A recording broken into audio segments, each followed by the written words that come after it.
Today we're doing a from scratch video. We're doing the entire USB host process from beginning to end. And those of you new to this will learn how to do it from beginning to end. And those that have already done this process will learn a few new tricks in the video. So I have HMOD 2 open with my system. And you want to make sure your settings is set to console type of the correct system that you're working with. I accidentally had it set to NES one time, and I quickly realized I made a mistake with that. But I'm using the SNES Classic right now. I have it set to that. I'm going to kernel uninstall. And you would do the FEO mode where you hold the power and reset for a few seconds.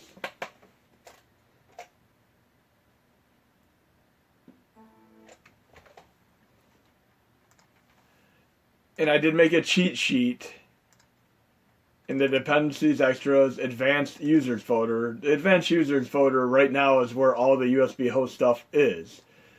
And I have this little cheat sheet that I put together. I'm opening that. And I did this word association in my previous videos, but I'm going to go over it again.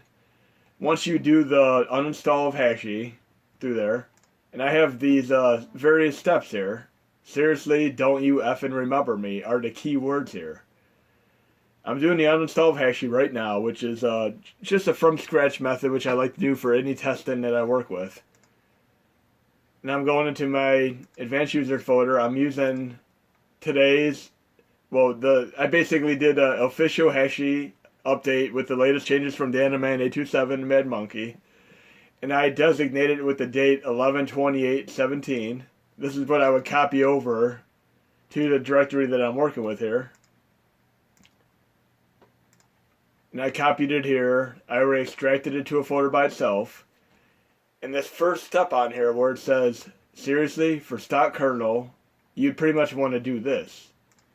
You'd want to take your dump folder, which would be from the NES, SNES, and you have these kernels that are in there. The kernel IMG would be for the NES. The kernel SNES IMG would be for the SNES. These have to be within the HMOD official directory dump folder. If you do not do this, you're not going to have your stock kernel to work with. So now that I have the stock kernel copied over completely, I'm going to open up just HMOD, the GUI GUI. That's how I like to pronounce it. I know a few people have kind of commented on how I pronounce it, but I like pronouncing it GUI, which is how it is. So I'm looking at my cheat sheet here. The next one on the list would be don't for dump kernel. So I'm going to dump the kernel. And I'm getting a little error message that says all winner USB FEO device not found. I'm going to have to go back into FEO mode by holding down power and reset for a few seconds.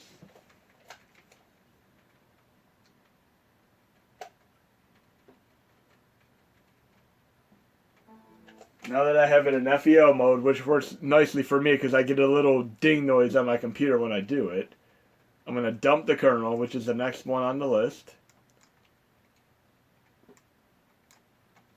And I do have two systems right now. I have NES Classic, which is dedicated to HMOD 2 and the standard setup. Then I have an SNES Classic, which is dedicated solely to USB host right now. And I have two sets of cables, so it is extremely easy for me to switch between the two. So you see me switching between the two sets of cables a couple times in this video, and I do it quickly. When I had just one system set up, it took me a good minute or two to keep swapping back and forth. You'll see what I mean when you see the OTG cable that I am basically using to do this entire process. But I'm dumping it right now. The second step on the list. You can always take a quick peek on here, and you'll see a little keyword which will help you remember where you're at. It says dump, which is the last thing I did. Then I'm doing U for unpack kernel. In my other videos, I did a few of these already. I showed you two different ways of uninstalling and installing HMODs. One was using HMOD 2. The other one I did in my last video was using HMOD 1 to do it. Today I'm going to show you a third way of doing it. So I unpacked the kernel. I'm looking at the next one on the list, which would be FN for flash kernel. Yes, I'm sure. And for the record, if you end up screwing something up along the way or just want to revert back to your original system, just open up HMOD 2 throw the system in FEO mode, and go to kernel uninstall, and it'll completely unremove everything that you've done to it and just flash original kernel afterwards, and you'll be back to stock. So I'm flashing the kernel right now. And the first method, when I did this process, I would tell people to uninstall Hashi. Then they would flash the original kernel. Then you would use Hashi2 to install all the HMODs that you wanted. You could do it right from here. The only problem is there were a few conflicts here and there that would cause you to get shutdown errors within Hashi1. So I moved on to the other method of doing it, which was Hashi1. If you go into your directory, which is the Hashi main directory, mod, Hashi, transfer, HMOD, you can see pretty much the list of subdirectories right up here at the top. Exactly what is in this folder is what transfers over when you do the rebuild kernel image and then you do memboot. So you can basically just copy the HMODs into here and then do rebuild and memboot and then throw the system back onto OTG along with the flash drive and you're good to go. This is the most important HMOD you need. This one always has to be installed, and you're going to see why in a few minutes here when I do the uninstall of all the HMODs. But we did the flash kernel. We're doing the last two on here, which would be remember and me, which would be rebuild kernel. And after rebuild, I would do memboot. And that's going to transfer over that madmonkey modules 3.4.112 HMOD.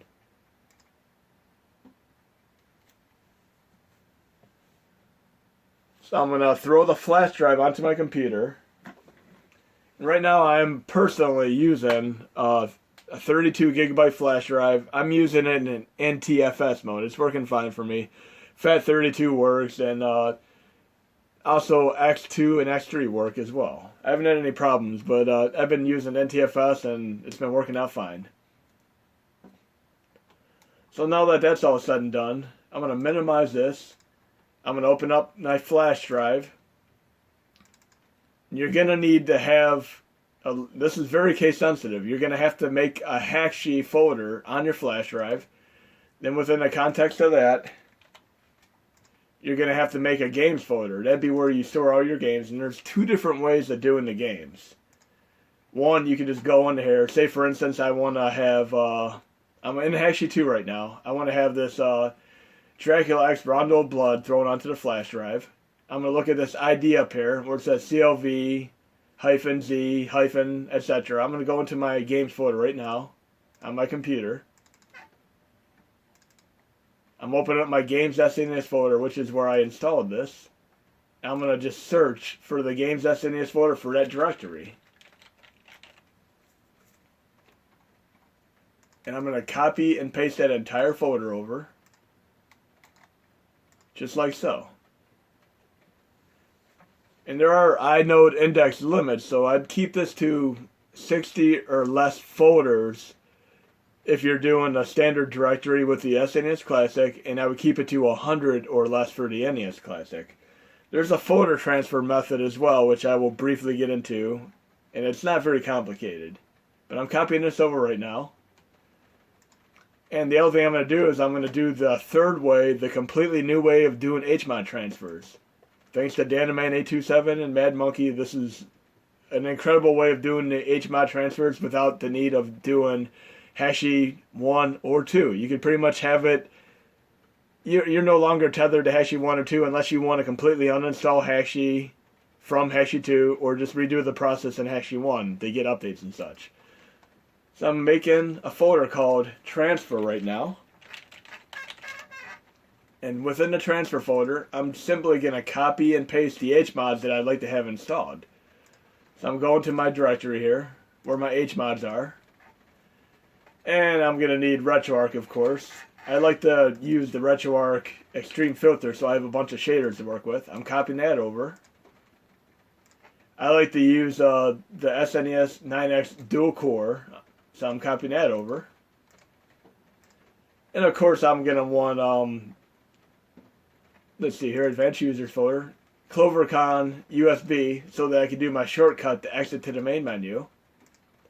Do not use normal CloverCon. For USB host, you're going to want to use the CloverCon USB HMOD. Then you're going to want the tiny 7-zip. That's so you can run the 7-zip games with SNES and Genesis and so on.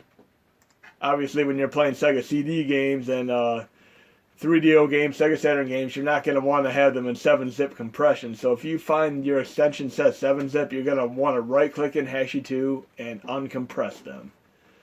So I have these main ones installed here. Of course, I want to run Sega CD, so I'm going to copy over my Genesis plus GX.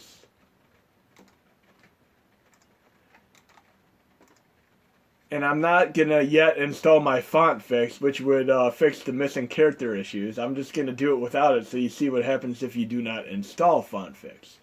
So I have RetroArch installed here, well copied for now, which will cover NES games and the overall dependency that run other cores. Then I have SNES 9X, CloverCon USB for the shortcut, tiny 7-zip so that I could do the 7-zip compressed games, and then Genesis plus GX so I can do Genesis, Sega CD, and so on. So I have that in my Hashi transfer folder in the USB host flash drive that I'm using. So now I'm going to switch over to the system, and I'm going to plug in my OTG cable into the SNES Classic and throw the flash drive into that adapter.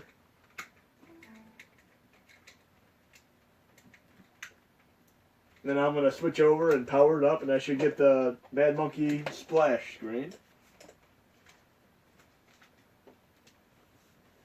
If you find yourself without having controller support, just power the system off and back on and you should be good to go. So there's our nifty splash screen. And if you get a shutdown error, you'd want to reinstall the madmonkey HMOD that I showed you. I do not have controller support right now, so I'm just going to power the system off and right back on.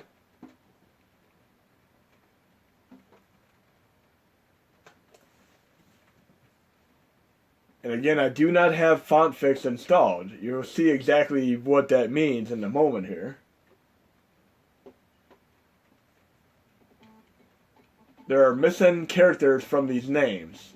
Like, there's no W in Shadow over Mystera.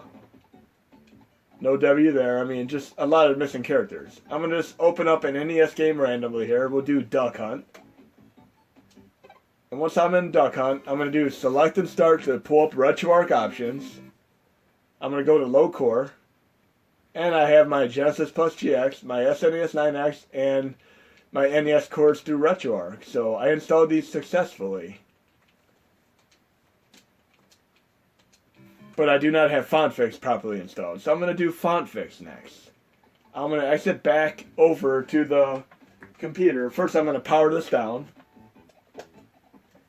And I'm not going to use Hashi 1 or 2. I'm going to do this entirely with the flash drive now. I'm going to throw the flash drive back onto the computer.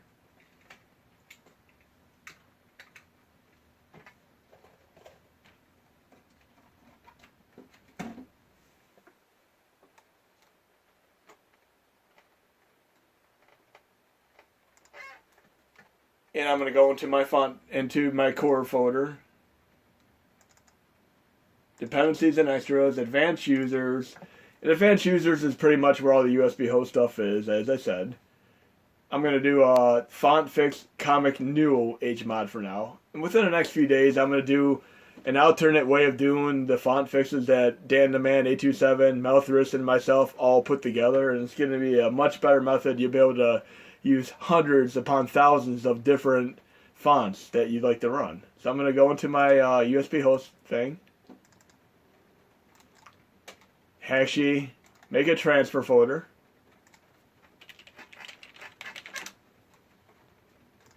I'm going to copy this over. And then I'm just going to throw a few random HMODs in there. Doesn't really matter. I'll do Blue MSX, Caprice for CPC Amstrad, Dinosaur for the standalone puzzle game, and DOSBox for DOS games. I'll copy those into the same exact folder. Then I'm going to throw this flash drive back onto the OTG and power the system on, and it'll use the code. And within the hashy to pretty much install these HMODs. And I should have my font fix installed properly if I do this. Let's test this out. After this test succeeds, I'm going to show you guys and gals how to uninstall the HMODs, and there are going to be two different ways to do it. Today I'm going to show you the end-all easy way of uninstalling all HMODs in one go. Then I'm going to get more into uninstalling them individually for my next update video.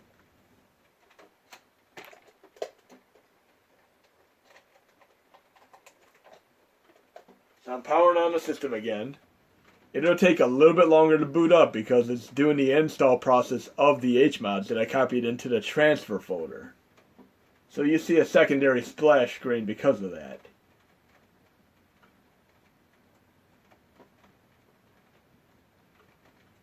And here comes that secondary splash screen. And if the font fix installed properly, which it did, see I have the Comic New font fix right there. It's installed properly. I'll open up an NES game and see if these other ones like DOSBox and so on installed. Select and start, load core. I have the other cores installed, the Amstrad, Dinosaur, DOSBox, and the MSX core. So I'm going to show you how to uninstall all these cores now. And like I said, this is going to be the easy way of doing it, and then I'm going to get into the intermediate, slightly more advanced way of doing it in my next update and video. But we're going to switch back over to the computer using only the flash drive. I do not need to worry about connecting the system to Hashy 1 or 2 anymore. I mean, this is completely devoted to the flash drive right now. You'll want to use Hashy 2 if you want to uninstall everything, or Hashy 1 if you want to update to the newest revisions as I posted my set, or if they're put on MadMonkey's GitHub. So we're going back to the computer with just the flash drive after I powered the system down.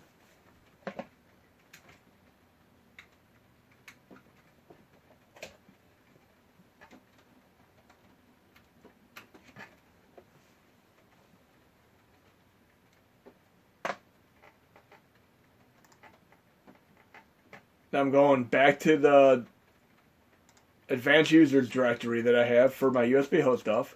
And I have this nifty little uninstall file. By copying this file over to the flash drive in the proper place, it'll uninstall each and every HMOD that is installed on your NES Classic or SNES Classic. So I'm making a Hashy transfer folder. And I'm copying the uninstall file into there. And if you remember that madmonkey HMOD that I showed you earlier, you're going to know why in a moment here. So I have that in a transfer folder, uninstall. I'm going to throw it back onto the OTG and power up the system.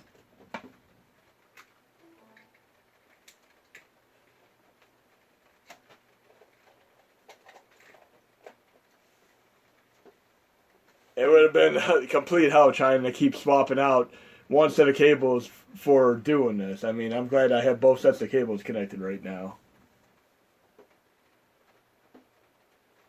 So now it is searching and uninstalling each and every HMOD that's on the system. But there's a little drawback to this. I'm getting a shutdown error now. And the reason I'm getting a shutdown error, it removed all the HMODs, but it also removed the madmonkey HMOD, which is a complete dependency to run in the flash drive through the OTG. But I'm going to show you how to get that back installed. So right now we did the easy method of uninstalling all the HMODs. Now we're going to get it back in action. Going back to the computer yet again.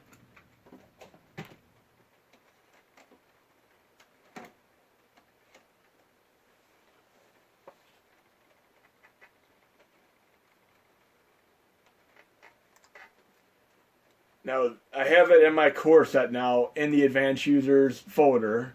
It's the madmonkey modules 3.4.112 HMOD, but it is also in the Hashy directory that I use to do the entire thing. Within USB host, I made a folder for that, but it's in the Hashy GUI official from 1128 in the mod folder, Hashy folder, transfer folder, HMOD folder. And that's the one that I'm going to want to copy to the flash drive. So I'm going back to the flash drive.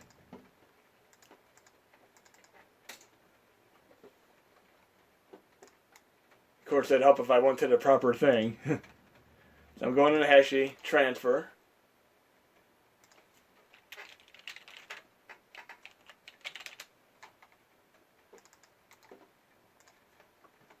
So I have that copied over. That's the dependency that you need to have if you want to run anything on the thing. I'm going into my HMODs, and I'm only going to copy over RetroArch for now, so I can at least see what I have running, since I don't have the Clover installed. So I'm copying that to the transfer folder as well. So basically, you want to always have this one in here when you redo it, and then any other additional HMODs that you want installed. So of course, you're going to have to do the CloverCon USB, font fix, the tiny 7-zip and such, but for right now I'm only installing this main dependency in RetroArch, just so we can see what we have installed. So I'm switching it back over.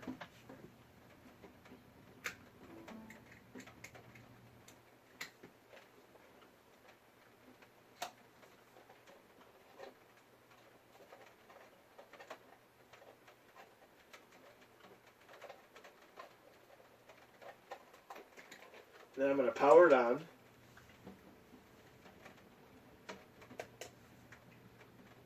And I should only have RetroArch installed right now, and then of course the dependency to run the flash drive through OTG. So I shouldn't get my shutdown error now that I reinstalled the madmonkey HMOD. But I also do not have font fix installed. There's that second splash screen for the install process. So I do not have font fix installed. I'm missing characters again. But I'm going to open up an NES game. Go to RetroArch options with select and start. I only have RetroArch installed, so I succeeded in uninstalling and reinstalling the course. I'm going to show you a couple more brief things, but this should help you guys along with this process. I mean, doing it from the flash drive is working phenomenally well. I'm going to switch back over to the computer and just briefly show a few things that people have asked me about.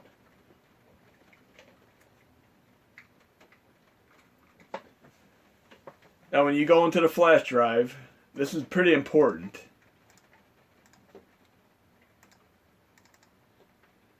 Again, you need to have the lowercase hashy, and then the lowercase games.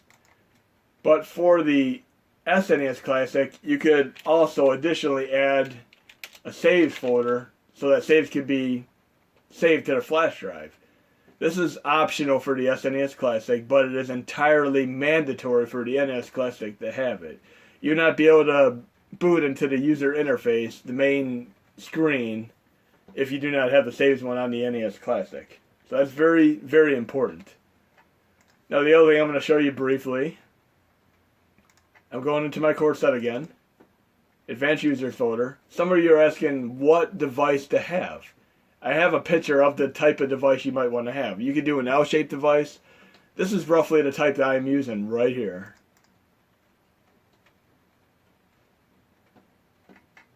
That's pretty much what I have. This right here is where it goes to the USB adapter. This is the external power source point. Sorry, external power source part. Then I have 3 USB connectors. I have basically the USB flash drive connected to one of them. I have a keyboard and mouse connected to the other 2. And this right here plugs into the back of the NES or SNES Classic. And some of these will have right here a little switch that goes into OTG mode. You want to make sure it is permanently in the OTG position if you do have the switch on there. But when in doubt, or if in doubt, try searching for a cable that is semi-octopus like this, and you should be good to go. But I also have the cheat sheet and the README in here. The README I'm not going to update as much as the cheat sheet. The cheat sheet, I'm going to make it pretty much what you guys and gals use from now on. And I'm going to try to just keep it as brief as possible with the steps so that you can get through the whole process from beginning to end really quick. And again, there's going to be future updates that will add different fonts. For right now, I just have the main font fix. Then I have the Comic New, which is similar to the Comic Sans that Microsoft has.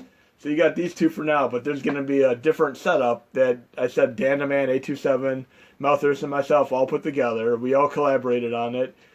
And that'll be showing up in the next update or two. But if you have any questions, feel free to ask in the comments. Thanks for watching the video. There'll be more to come.